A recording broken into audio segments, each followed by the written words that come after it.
I, Mamata Banerjee, do swear in the name of God of my duties as such minister.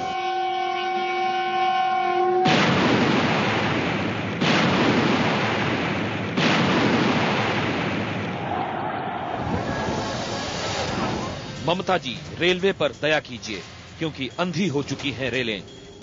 कोहरा हो या कोहरा न हो, ऐसे भिड़ रही हैं ट्रेनें जैसे हाईवे के ट्रक हों। नए साल के पहले कोहरे में हुई 4 ट्रेनों की टक्कर, डिब्बों की तो उड़ चुकी हैं धज्जियां। ममता जी, अब इंसान पर रहम कीजिए, कुछ कीजिए, रेल के मुसाफिरों को बचाइए। लेकिन इसके लिए तो आपको पश्चिम बंगाल के सपने से बाहर आना होगा। याद कीजिए, 22 अक्टूबर को मथुरा में हादसा हुआ, आप कोलकाता में थीं।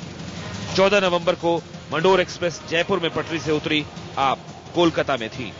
और शनिवार को जब 4 ट्रेनें भिड़ी, तब भी आप कोलकाता में ही हैं।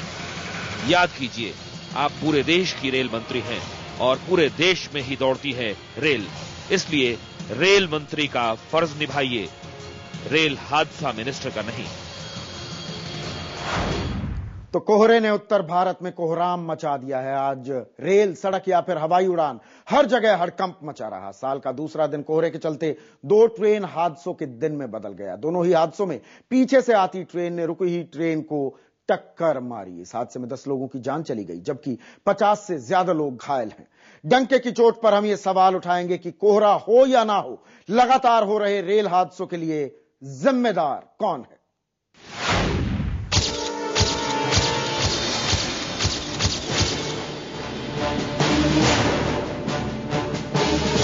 डिब्बों की हालत देखकर अंदाजा लगाइए कि 2 ट्रेनों के बीच कितनी जबरदस्त टक्कर हुई है।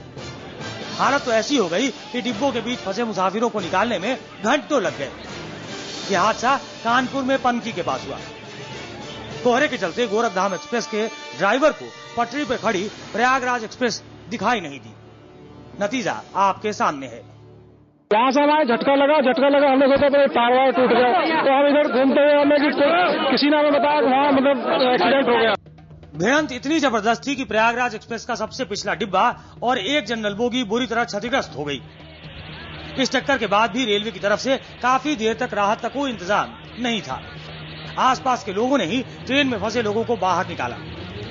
घायलों को तुरंत कानपुर के 3 अस्पतालों में भेजा गया। हालांकि तब तक कई लोगों की मौत हो चुकी थी।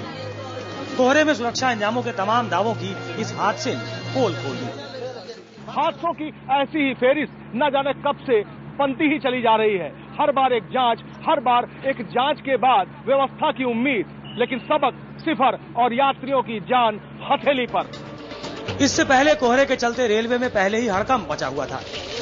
इसी रूट पर इटावा के पास पटना से दिल्ली आ रही मगध एक्सप्रेस को लिच्छवी एक्सप्रेस ने टक्कर मार दी थी। तस्वीरें दिल दहलाने के लिए काफी। देखिए कि कैसे लिच्छवी एक्सप्रेस का इंजन मगध एक्सप्रेस की पीछे वाली बोगियों पर चढ़ गया। 1 घंटा, सवा घंटा हो गया। उसके बाद एएन साहब हम लोगों को प्रशासन की तरफ से, सिविलियन की तरफ से ये नजर आया। शुरुआती जांच में यहाँ भी ये बात सामने आ रही है कि कोहरे के चलते ड्राइवर को सिग्नल दिखाई नहीं दिया। लिच्छवी एक्सप्रेस की ड्राइवर की हालत भी देखी। टक्कर के बाद उसका पैर इंजन में ही फंस गया।